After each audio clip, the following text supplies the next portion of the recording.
લોકસભા ચૂંટણીના પરિણામ આવી રહ્યા છે ત્યારે ભારતીય જનતા પાર્ટીના ગઢમાં ગાબડું પાડવામાં કોંગ્રેસને સફળતા મળી છે। આ ગઢમાં ગાબડું પાડ્યું છે બનાસની બેન તરીકે જેમણે પ્રચાર કર્યો તેવા ગેનીબેન ઠાકોરે અને બનાસકાંઠા લોકસભા બેઠકને તેમણે જીતી લીધી છે। કોંગ્રેસના નેતાઓએ અભિનંદનની શરૂઆત કરી છે। સાથે જ આપણે વાત કરીએ પરિણામ કઈ પ્રકારના આવ્યા છે લોકસભાની ચૂંટણીના। વૈષ્ણવજન તો તેને કહીએ જે પીડ પરાઈ જાનાને રે। નમસ્કાર, હું છું આપની સાથે તુષાર બસિયા। નવજીવન ન્યૂઝમાં આપનું સ્વાગત છે। ગુજરાતમાં લોકસભાની ચૂંટણીની કેટલીક એવી બેઠકો હતો જે ખૂબ જ ચર્ચાસ્પદ રહી હતી, જેમાંની એક બેઠક હતી ભરૂચની, જે બેઠક પર કોંગ્રેસ અને આમ આદમી પાર્ટીનું ગઠબંધન થયું। ગઠબંધનથી ધારાસભ્ય ચૈતર વસાવા ચૂંટણી લડ્યા, પરંતુ હાલ તેઓ ઘણા પાછળ જોવા મળે છે તેમના પ્રતિદ્વંદી મનસુખ વસાવાથી।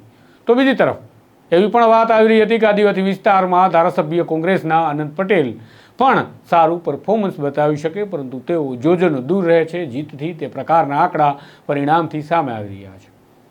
એ જ પ્રકારે આજે જાણે પરિણામ બધા જ એક્ઝિટ પોલથી પણ જોજનો દૂર હોય અને અનપ્રિડિક્ટેબલ એટલે કે જેને ભાંખી ન શકાય તે પ્રકારના હોય તેવા જોવા મળ્યા અને ડબ્બા ખુલવાની શરૂઆત થઈ। ત્યારે પાટણથી કોંગ્રેસના ઉમેદવાર ચંદનજી ઠાકોર આગળ ચાલી રહ્યા હતા, પરંતુ ભારતીય જનતા પાર્ટીના પ્રતિદ્વંદી હાલ આગળ છે। હાલ સુધી ત્યાંનું કોઈ ચિત્ર સ્પષ્ટ જાહેર નથી થયું, પરંતુ વાત કરીએ બનાસકાંઠાની, બનાસકાંઠા બેઠક પણ ખૂબ ચર્ચામાં રહી હતી અને કોંગ્રેસ માટે આશાનું કિરણ હતું। અને આ આશાની કિરણ જેવી દેખાતી બેઠક પર કોંગ્રેસના સ્ટાર પ્રચારક પ્રિયંકા ગાંધી, રાહુલ ગાંધી, તમામ લોકોએ તનતોડ મહેનત પણ કરી અને આખરે પરિણામ આવ્યું ગેનીબેન ઠાકોરના તરફેણમાં।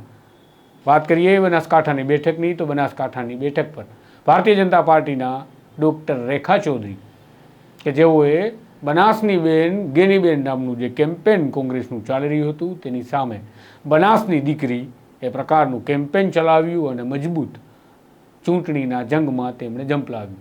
રસાકસીભર્યો ખેલ રહ્યો બનાસકાંઠાની બેઠકમાં।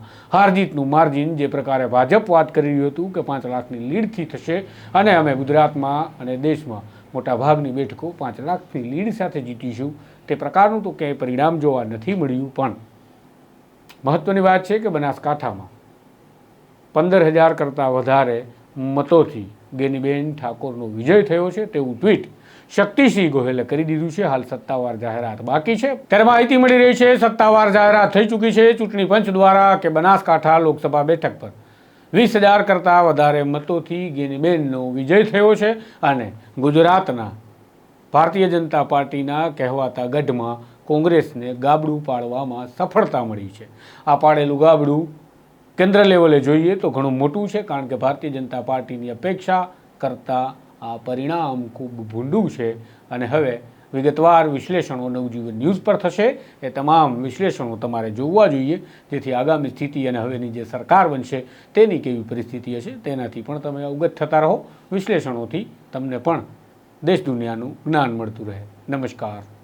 વૈષ્ણવજન તો તેને કહીએ જે પીડ પરાઈ